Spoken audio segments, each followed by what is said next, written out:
नमस्कार, मैं श्यामगिरी। आज के कार्यक्रम में आप सभी दर्शकों का स्वागत है। यूपी में 4 करोड़ वोटरों के नाम कटे। योगी आदित्यनाथ का गुस्सा फूट पड़ा। योगी आदित्यनाथ ने कहा, आंकड़े दिए उन्होंने कि उत्तर प्रदेश में 4 करोड़ वोटरों के नाम कट गए। 25 करोड़ की आबादी है, 16 से 17 करोड़ तकरीबन वोटर हैं और 4 करोड़ वोट कट गए। तो 16 करोड़ वोटर हैं। योगी आदित्यनाथ कह रहे हैं कि 17 करोड़, 17.5 करोड़ वोटर होने चाहिए, वोटर बढ़ने चाहिए थे, लेकिन 4 करोड़ वोटर घट करके 12 करोड़ वोटर रह गए उत्तर प्रदेश में। और 18 साल की उम्र में जो है बच्चे, उनके क्यों नहीं हुए। लेकिन एक चिंता की बात यह हो गई कि योगी आदित्यनाथ ने यह जो आंकड़े दिए, जिस तरह से चल रहा है उत्तर प्रदेश के अंदर एसआईआर, 25 करोड़ की आबादी, उत्तर प्रदेश सबसे बड़ा प्रदेश है, 403 विधानसभा की सीटें हैं। सोचिए, सबसे बड़ा राज्य, इतना बड़ा राज्य हमारे देश में कोई नहीं है। उत्तर प्रदेश का सीएम देश के प्रधानमंत्री के टक्कर का होता है, यह बात कही जाती है, उतना ताकतवर होता है। अब ऐसे में अगर योगी आदित्यनाथ ने यह कहा है कि यूपी में 4 करोड़ वोटर के नाम कट गए, तो क्या मोदी साहब का यह एसआईआर जो प्रयोग है, इसको ध्वस्त करने के लिए, या जो मोदी साहब चाहते हैं कि योगी आदित्यनाथ की कुर्सी छीन ली जाए और वहां पर अपना चहेता केशव प्रसाद मौर्य को सीएम बना दिया जाए, इसके खुंदस में बोल रहे हैं। लेकिन यह बातें अब लगातार आ गई है कि 4 करोड़ लोगों के नाम कट गए हैं और यह 4 करोड़ जो हैं वह भारतीय जनता पार्टी के लोग हैं। किसके? भारतीय जनता पार्टी के। और दूसरी एक बड़ी महत्वपूर्ण चीज कि 2025 में ही जनवरी फरवरी महीने में योगी आदित्यनाथ का कहना है कि इंसेंटिव रिवीजन हुआ था। उस समय 17 करोड़, 17.5 करोड़ थे वोटर। तो अब कैसे 12 करोड़ हो गए? 12 करोड़ नहीं होना चाहिए फिर।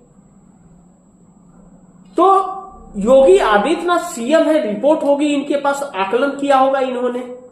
तो आकलन में इनका कहना है कि अगर 4 करोड़ जो वोट कटे हैं उसमें 85% भारतीय जनता पार्टी के हैं और 15% विपक्ष के हैं, यानी कि 85% वोट कट गए।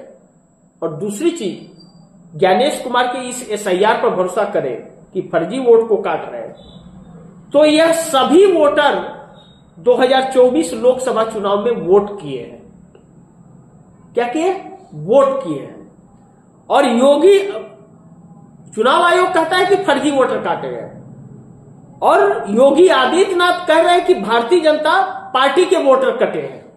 तो भारतीय जनता पार्टी के अगर 4 करोड़ वोट कटे हैं और यह वोटर 2024 लोकसभा में वोट किए हैं, तो इसका मतलब नरेंद्र मोदी फर्जी वोट से जीत के आए हैं। इस बात की स्वीकृति भारतीय जनता पार्टी का सीएम योगी आदित्यनाथ का कहना है।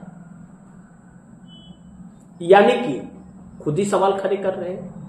अब दूसरी बात, अखिलेश यादव का बयान।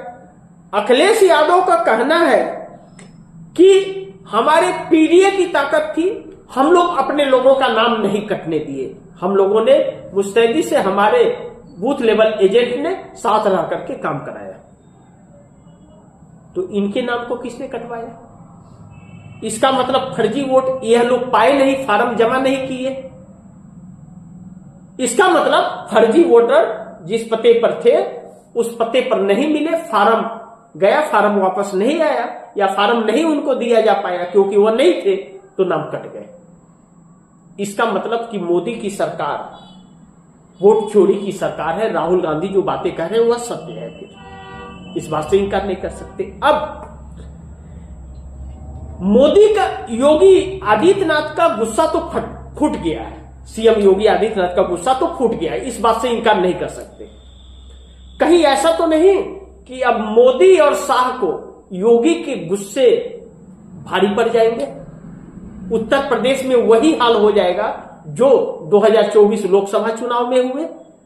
यह बात भी तय मानी जा रही है कि अमित शाह ने अपने मन मुताबिक भारतीय जनता पार्टी का राष्ट्रीय कार्यकारी अध्यक्ष और उत्तर प्रदेश का प्रदेश अध्यक्ष चुन करके योगी आदित्यनाथ को यह संदेश दे दिया है कि हमें योगी की जरूरत नहीं है।